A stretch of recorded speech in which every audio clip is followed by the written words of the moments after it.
নিম্নচাপের প্রভাব রাজধানীতেও ভারী বৃষ্টিতে বিভিন্ন সড়কে তৈরি হয় জলাবদ্ধতা। এর ফলে দেখা দেয় তীব্র যানজট। এতে চরম ভোগান্তিতে পড়েন নগরবাসী। আজও এমন বৃষ্টি অব্যাহত থাকতে পারে বলে জানিয়েছে আবহাওয়া অধিদপ্তর। বৃহস্পতিবার সকাল থেকেই রাজধানীতে ঝড়ো হাওয়ার সাথে ভারী বৃষ্টি। টানা বৃষ্টিতে রাজধানীর অনেক এলাকায় পানি জমে গেছে। বিভিন্ন সড়কে সৃষ্টি হয়েছে জলজট আর তীব্র যানজটের। এতে চরম ভোগান্তিতে পড়েছে নগরবাসী। রাস্তাঘাটে যে বিভিন্ন জায়গায় খানাখন্দক রাস্তা কেটে অর্ধেক নষ্ট করে ফেলছে, এর কারণে যানজটের সৃষ্টি বেশি হয়েছে। বৃষ্টির জন্য বাইরে হওয়া যাচ্ছে না।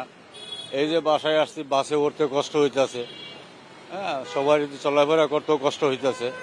সকাল থেকে শুরু করে দিনের শেষ ভাগেও কমেনি ভোগান্তি, বিশেষ করে শ্রমজীবী ও ঘরমুখ মানুষের। আমার একটা আজকের দিন আমার ইনকাম হয় নাই, অর্থাৎ জিরো। এরকমের অনেক মানুষেরই কিন্তু এরকমের আজকের আর কি জিরো। এরকমের যদি কয়েকদিন বৃষ্টি চলতে থাকে তাহলে আমাদের যারা দিন আনি দিন খাই আমাদের জন্য কষ্টকর। প্রতিকূল আবহাওয়ার কারণে গণপরিবহন ছিল কম। এতে সাধারণ মানুষকে গুনতে হয় অতিরিক্ত ভাড়া।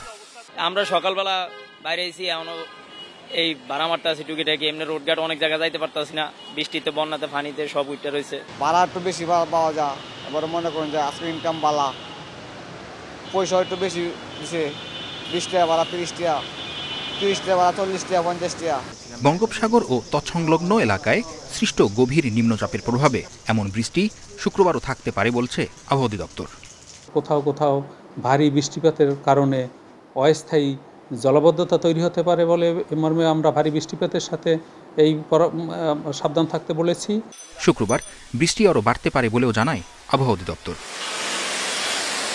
মেহেদী হাসান, ইন্ডিপেন্ডেন্ট নিউজ, ঢাকা।